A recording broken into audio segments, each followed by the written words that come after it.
what does rewind and replay mean for you? In the future, if something is to happen, right, and somehow I step on you, right, now you're upset. So we can, because we're generous with each other, I can ask to rewind and replay that like it never happened. And you being the generous guy that you are, give me permission to go back and now walk out of the room, walk back into the room, say something different to what you just said the first time around, kind of reset, kind of check in with my own intention as to where I'm coming from, right? And then replay the entire scene again, over again, like it never happened before.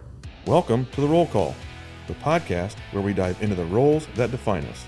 I'm your host, John Glahn. On each episode, we explore the journeys of people discovering their true roles in life, business, and beyond. Get ready for inspiring conversations about finding purpose and authenticity. Let's roll the roll call. Welcome, everyone. This is John Glahn, and I have my guest, Abizer Rasheed, on the roll call today, where we certainly talk about the roles that we live, the roles that we have in all aspects of our life. And as a way of intro, Abizer has been a special person in my life that we came across each other through a friend, and we had coffee one day. The intent was to have coffee, and then I think it was 2 or 3 hours later, we were talking about how you can help me in life. And so I've never run across someone of Abizer's stature as a human and breathing and living God through him, and has been transformational in my life. So I thought there's no one better to have this conversation and to share with the world Abizer Rasheed. And so with that, we have everyone accounted for. This is the roll call. So Abizer, what's your path in life and the roles you've had? What just pops into your mind of whether it's your entrepreneurial journey, whether it's life? Lay something on us. How are you here today? So I'm just very humbled to be here, and very humbled by what you just said. That's quite a statement you just made. So thank you for that. My journey, I think, is just to make a difference. And even in our business, we supply companies with products so that employees can be at work and making money and being there for their families and taking care of their families. And that's an indirect type of impact, right? It's one thing I can imagine, but I don't necessarily always see, right, or experience. And so over the years, I've paid it forward by coaching, and I'm starting to do that more and more now. And the impact of that is much more present. It's much more aware to me, right? I can see. I play some small part. I ask some small question, and the other person does all the heavy lifting and makes the choices and goes on and does some incredible things.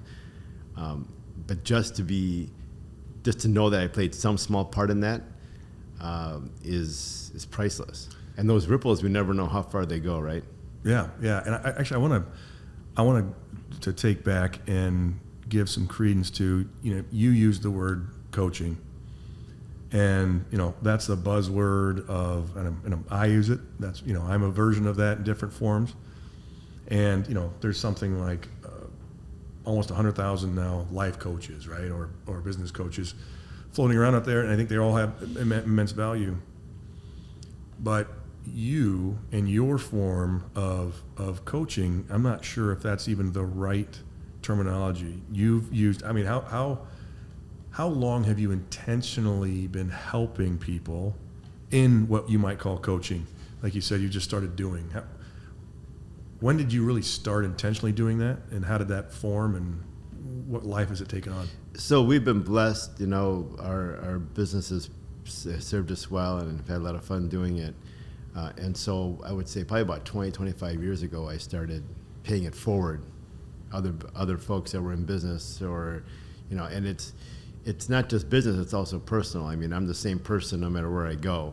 So it's the 360 view of myself and my life, because I'm the same person no matter where I go. So it may turn it from a business conversation and lead to something that's happening on a personal level, or vice versa. We have a personal thing that comes up and it leads back into something business related, or that side of my life, my professional career basis, right? So about 20, 25 years. And you say pay it forward. That is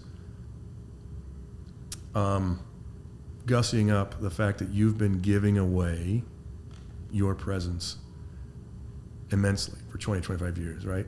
Giving away in a fact you're not charging. Correct. Right? Right. And so you've been mindfully impacting others in a way. And I didn't mean to minimize the word coaching earlier because again, it is coaching, but it is not without a manual. It's not with, you have this process or this, hey, this is what we do first, this is what we do second, right? So it's a different form of coaching than I've ever been a part of. And so I want to hit that home, right? You've been intentionally helping other people just because. Yeah, I've never quite heard it that way, but yeah, and that's actually what it is, right? So, it's about intention. And it's just funny that just plays right into that. So no pun intended, maybe. I don't know, maybe it is intended. Yeah. It's intention, right? So I can make a choice from, anger or annoyance or frustration, or I can make that same choice from love, care, gratitude, happiness, joy. And the frequency is different. And it's the exact same choice. And I would propose that the results are vastly different, depending on where my intention is and where I come from. So, explain that a little more. So I can be mad at somebody, and I can choose to still be nice to them, right? Those are air quotes. No one's watching. Yeah. Right. And so, but I'm coming from annoyance or frustration, or I could really choose to give that up, and really come from love, joy, gratitude, generosity even, and forgive that person for that transgression and be nice to them without quotes, right? Right. I would say the results are vastly different. I think people can actually sense, right? My words are my words, but and where I come from, I think people, even if they're aware of it or not aware of it, I think it's pretty clear to them where I'm coming from. A funny example that, I've shared before is, I can tell you that you smell, and if I do it from a place where I'm upset with you or putting you down, you're probably going to slap me, right? And if I do it from a place of support and care for you, intention, right, you'll probably thank me. So that's the difference. No, absolutely, and meaning it. Yeah. And being it, right? Correct. Now we are, 20, 25 years later. What role are you now trying to do with that coaching practice? So I'm looking to make that, there's this concept of it's no longer retirement, it's recreation, right? So, the more I do this, the more I notice in myself and just the awareness around me that the impact that it has and the joy that it fills me with, right? And the golden rule, you can't give it away without getting it back for yourself, right? So I just enjoy that. It's like, it's a privilege and it's a humbling experience to allow that people would allow me so far into their lives and then actually take on something. It's not easy. It takes a lot of courage. It's the difference between insight and action, right?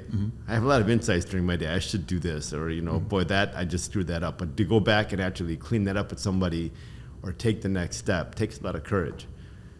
And to be a part of someone's human journey as they choose courage and take that step, and then watch the world just flip upside down and turn inside out, and now it's all colorful. It's priceless. Yeah, I'm the first-hand evidence of that, right? And I will share with everyone, and there's a reason I have, Abizer on here, is I want the world to be able to experience what you can provide. And, it's certainly not about money, right? I know that's not for you. That's why you've been giving away your presence and your goodness, right? Anyone that has a conversation with you, you're inquisitive, and in a 5-minute conversation can be a 2-hour transformational soul opening experience, right? And I know you love that. And I've challenged you a little bit to you can really, really share this with the world And the value, there isn't a dollar value that is enough, right? To pay for that, because it's not just changing how someone does things in a business. It's not just, hey, do I know how to talk to my wife now? Because that's just how we might show up. But the impact from and taking action, as you said that, right? You've empowered me so many times. We can talk about it and think about it and screw around and talk and, and talk in circles and say about how good we are, how bad we are. We beat ourselves up. But it's about taking action.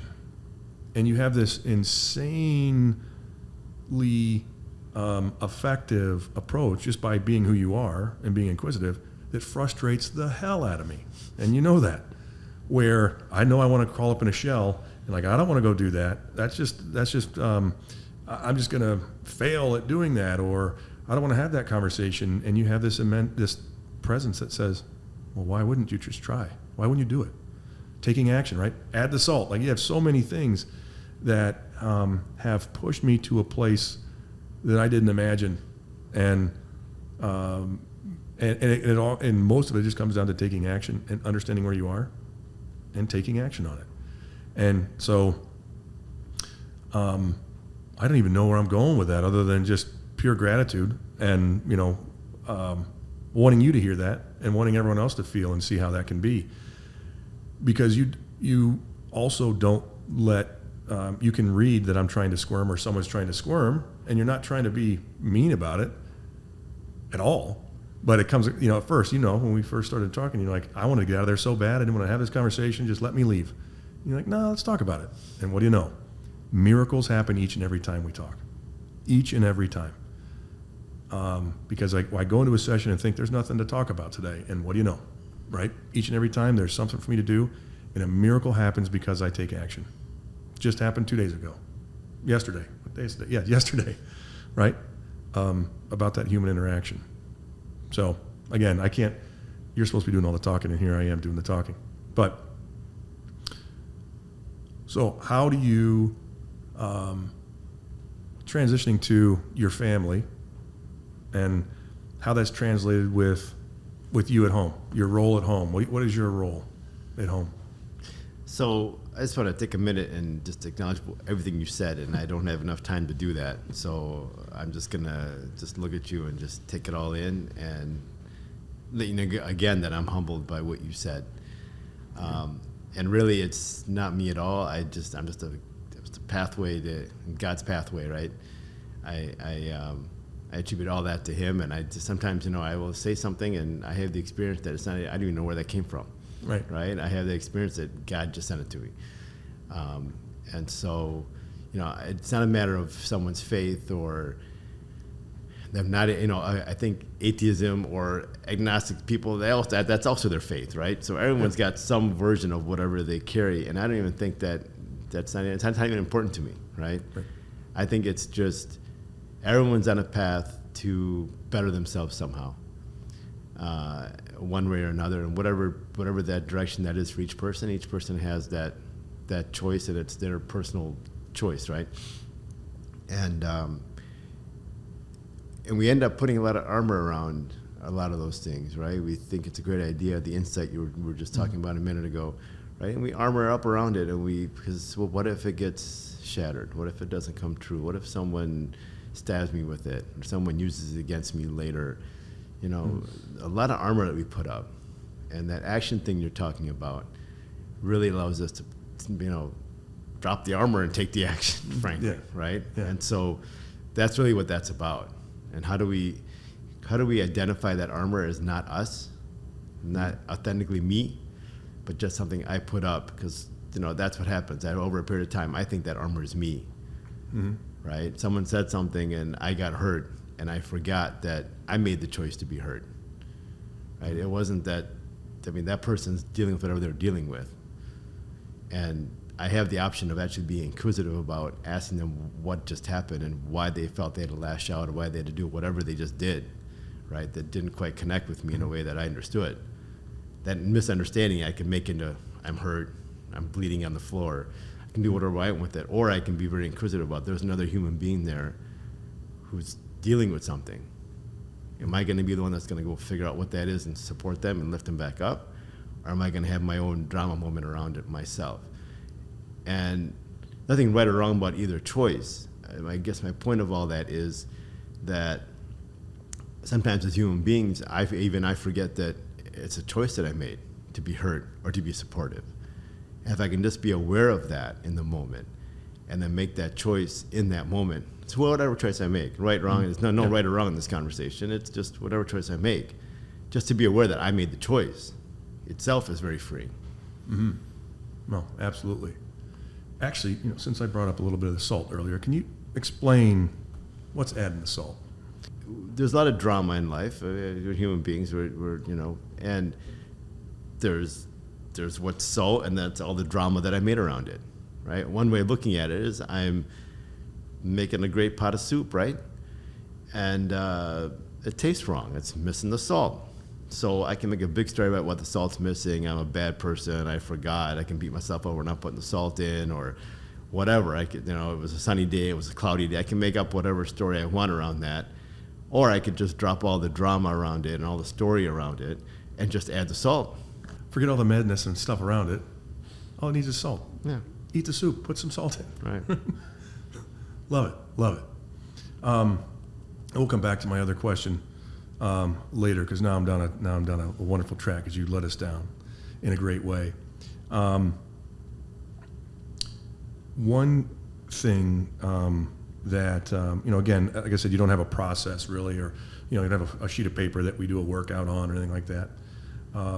But one thing that's impactful, that has been impactful for me, and it is words, is rewind and replay. Right? What does rewind and replay mean for you? So rewind, replay, once, so you and I have a relationship, right? Mm-hmm. And I'm a human being. So at some point, I'm going to step on something or say something else, because I'm a human being as well. Mm-hmm. And just that generosity that we have as human beings, right? If we can agree to that or have alignment on that now, in the future, if something is to happen, right, and somehow I step on you, right, now you're upset. So we can, because we're generous with each other, mm-hmm. I can ask to rewind and replay that like it never happened. Mm-hmm. And you being the generous guy that you are, give me permission to go back and now walk out of the room, walk back into the room, say something different to what you just said the first time around, mm-hmm. Kind of reset, kind of check in with my own intention as to where I'm coming from, right? Mm-hmm. And then replay the entire scene again, over again, like it never happened before. Right, because the power of that is many times we as humans just react, right? And then I think we talk a lot about the response versus reaction. Reaction is what's instantaneous in our head. Right. Response is maybe we've thought about it for a few nanoseconds extra, and so maybe we come across in a different way. And it's about what the other person is perceiving in that, to whether that conversation is either ended in a bad way, or it even goes down a further trail and makes it even worse. And so the opportunity is, we don't often clean up our mess, is how you phrase it. Even if it's not even that bad of a mess, but knowing that, okay, wait a minute, that's not how I wanted to show up. It's okay to be vulnerable and ask someone to, that's not how I meant that to come out. Let's wipe this clean, and let's both enter into this next phase of and re-answer, and that way we don't have this shielded past garbage that's going to hold us back from having the rest of a really good, fruitful conversation. So that's that's simple, maybe not easy exercise, though, that for everyone, just to think about and remember that not every conversation is over. It doesn't have to be, right? Yeah, and it's use the words both. It can be both, and typically it just takes one. It just takes me, right? Mm-hmm. I get to stand for the fact that that's what I want, the love and care I have for that person. Put that back in, because apparently in that moment I forgot. Mm-hmm. I didn't put it in, mm-hmm. right? And then ask to rewind and replay it. Yeah. I want to share, I'm unpacking so many nice things that we've done together, because I think they're just so immensely helpful in life, obviously. And one that's coming to mind is, remember when we first started talking, and you challenge me with some things, I'm like, well, I really need to think about that. Because that means it's hitting deep and it's uncomfortable, and I don't know that I'm ready to come out of my shell. And I do believe that's a 99%er. That's if not 100%er of humans, right? That are having that, maybe that reaction. And I don't know if you recall all of how we went through that, but how you walked me through that process was, why do you have to think about it? So tell me, I don't know if you recall any of that, or I'm leading you down a whole path, but when someone says, I got to think about it, choices come into my head of where we went with that. So, well, generally when I got to think about something, I'm pushing off something an action that I could take. And most times it's pretty clear to me what the action is that I get to take. I got a lot of story, drama, concern, pick the word. And it's all legitimate and it's all valid. Nothing right or wrong about it. And we're all human beings and we have all these things going on inside of us, right? And at the end of the day, none of those things serve me. That concern doesn't serve me. It's just I'm not willing to deal with that concern right now. Mm-hmm. So if I'm willing to step beyond that, deal with the concern, and take the action, I can actually shift the entire realm of my life and the person that I'm talking to or the situation that I'm dealing with. Yeah, because otherwise what do we do as humans? We wallow in that, and the story gets deeper and deeper, and the action gets further and further away from actually being what needs to happen. Yeah, that concern takes a life of its own, and it's just an easy way. It's an easy out. So I get the short win. So I win the battle, but many times I lose the war because the situation I'm trying to deal with is still unresolved. Mm-hmm. But I get the short-term juice of having the thought, thinking about it, but I get concerned, so I justify it somehow, right? Yeah, and I've been the king of avoidance in my life. I've created that muscle through time of if something comes up, you know what? I don't love conflict, and so it's better for me to just motor on and focus on something else.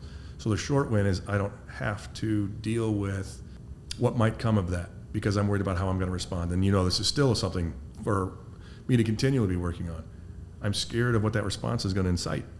And so let me just avoid that. And it'll take care of itself. And through my life, I really thought that was actually happening. It was taking care of itself because why? It didn't come up again. So maybe I won. But then it rears itself up, its ugly head over time because it never gets taken care of, and I'm still holding on to it over that whole time. So living in what we perceive as to be uncomfortable is where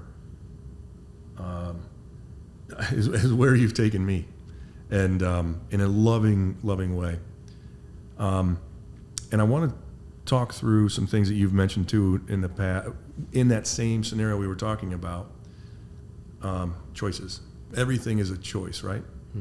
Yeah. So, I don't know, expand on that. So what separates them, in my view, right? What separates us from animals is choice, right? Animals do 3-4 things and they rinse, repeat, do it over and over again, right? Mm-hmm. Human being, the blessing and the bane of human being is choice, right? And for example, just to expand on what you just said, the conflict, avoiding the conflict, choosing that's a conflict is a choice in itself, right? I could look at it like that person's dealing with something. Let me find out what that is. I could choose support. I could choose conflict. I could choose whatever I wanted to choose, and that's a choice in itself. So everything's a choice. At some point, I chose that I was shy, or I chose that I was outgoing, for example, right? And I may not even be conscious of that choice, but then I spent the rest of my time filtering everything I do from that choice, even though I didn't quite, it wasn't present to me that I made this choice in the first place. But now it's part of me. So I'm at an event, and I want to go talk to that person X over there or wherever, right? And now I'm outgoing, but I'm having concerns about how do I do that? What do I do? But I'm outgoing. So I'm going to overcome that, and I'm going to go have that conversation because I chose whenever that I was outgoing, right? So through that, I'm going to make that difference. Take the other choice. I chose that I was shy. I don't go talk to that person. But you know something? I'm shy, so I can't do it. It's a subconscious choice. I may not even be present to it. However, that's the power of choice. And we do it subconsciously, right? And I think, and the power of it is, at the beginning for me, it was just slowing down and stopping to understand that I had a choice. Slowly processing that, to me, was big. Just understanding what choices are, and then recognizing when I'm in a position that I'm choosing to be, these are air quotes, lazy or whatever it might be, because I was avoiding something else. So stopping and realizing, okay, what am I trying to avoid? Or because that's been my standard trigger that I've grown myself into over time. And then you have a choice to come out of it, right? And do whatever it is right, not right or wrong, but whatever you do, right? So, you know what, I'd love to come back on to the family part and the role. You know, actually, you know, you said that you're the same no matter who and where you are. So how does that, what effect does that have when you go to through the front door and out of the business world? So, you know, that's a very funny question because it's something I have had to learn over time, and I'm still learning myself, is to turn off the inquisitive listening that you talked about, right? It's useful in its place, like everything else, right? It's useful in its place, and it's not useful in places where it's not useful, right? And so, you know, bless my kids, they've had to grow with me as I've learned that as well, right?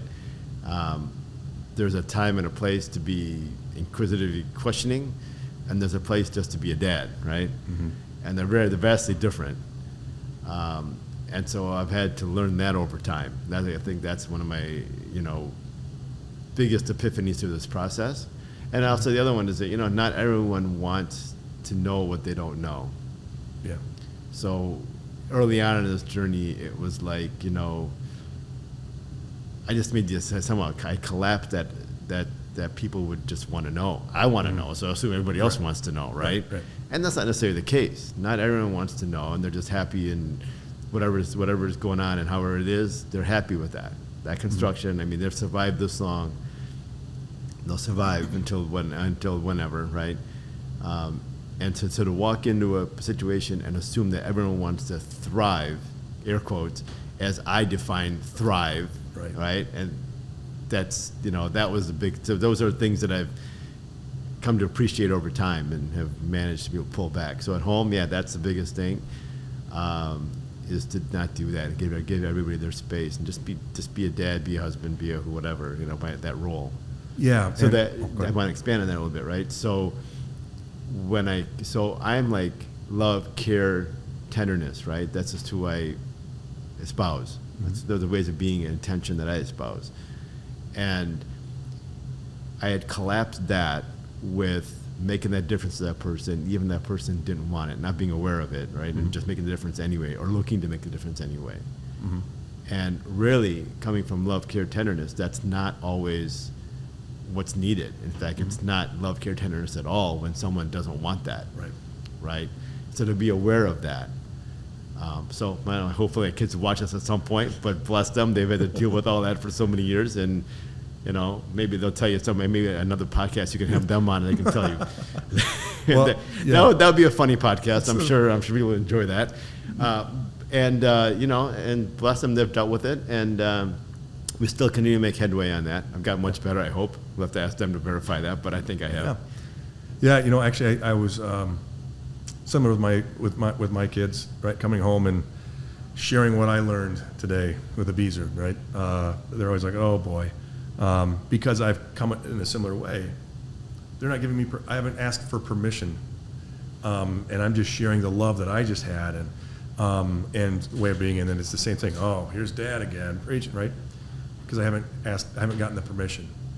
And thank you. That is for all humans, right? We all want to now share what we know and love, but they have to be ready and want it, right? So that's huge. All right, one last thing here for you. I love to hear of a failure in your life that you believe you couldn't have lived without, and what you've learned from it. For the longest time, I had collapsed my ego with myself. And so being right at all costs, right, was huge. So I don't know how people dealt with me, frankly. I don't know if I could deal with myself looking back at that, right? I mean, I was actually validating that I was valid as a person, as an identity, as whatever the word is, right? Based on if the other person agreed with me or not. And so if that person didn't agree with me, in order to keep my own ego in place and myself, on a higher rung, I'd have to put them down or browbeat them verbally until they agree with what I had to say, right? And so, plus my wife, she had to deal with that for a number of years. I'm sure my parents had to deal with that for a number of years as well. Yeah. Until I came to that realization. And I could go on and on about the impact of that, but it's a disaster zone, right? I mean, people are left, shattered many times, and I was left wondering why they were shattered. Like, what the heck is going on, right? Right. So, I shared this many times as I was going through the forest and all these trees are falling down around me, and I have no idea why they're falling down, right? Until they realized that I was sitting inside of a bulldozer and driving the bulldozer. I just had no idea the bulldozer was there. Yeah. Right. So that whole construction, a lot of people that deal with a lot of grief, and if they're watching, they know who they are. Right. Yeah. So I'm going to clean it up with everybody who was missing, who I haven't cleaned it up with yet in that regard. And I think that's been the biggest blessing as well that I couldn't live without, because it really brought home to me what the impact of that is, and allows me to be there for people in a way that otherwise I don't know that I could be that way with people, because I can really relate to, pushing things off, other things that human beings go through because of that experience. When I do this now to people, I mean, it's still me, and it's still a choice, like we talked about. Yeah. So I could do it in the drop of a hat, and when I, as a human being, suddenly choose that, and I have that experience, it just makes me sick to my stomach now, right? And so, that's also a blessing that I have that experience, right? Yeah. So multiple fronts. It keeps me humble and just a servant, right? And it also allows me to be there for human beings in a way that otherwise I don't think I could be, because I couldn't relate to their own journey and their own struggles, and just get it without having to try to change it. Yes, that's why I love the failure. Again, whatever verb or whatever word you want to throw around that, or noun, whatever. It sticks with us as learning, because we can totally emulate and feel what someone else could be feeling when we take that role on. And so having that as the blessing also, to your point, right? It's not all regret and shame and all of that. It's a blessing that we can only share with the world. Thank you for sharing that. Of course. So my mission for having you on this podcast was, one, I love hearing your stories. I love hearing your perspectives, and I owe you so much, and I want you to be able to share it with the world. And I want you to make the impact that you've had on me, and with all those around you, which you do anyway. But I want people to get the value from it, and lead you into the path of doing this. The monetary value, you don't care about the monetary value. I want you to be able to, you have such an impact that it's invaluable. So how do people get in touch with you, Abizer? It's all about intention, and that makes everything effortless. So you can go to effortless247.com, because it's all about being effortless 24/7, right? Awesome. So you can find my contact information there. Awesome. Well, thank you, Abizer. Thank you, everyone, for listening. Been always a pleasure. And that's a wrap. Thanks for tuning in to The Roll Call with John Glahn. If you enjoyed today's episode, be sure to subscribe for more insightful conversations. Remember, discovering your true role in life is a journey worth exploring each and every day. Until next time, keep defining your path and living your authentic self. This is John Glahn signing off.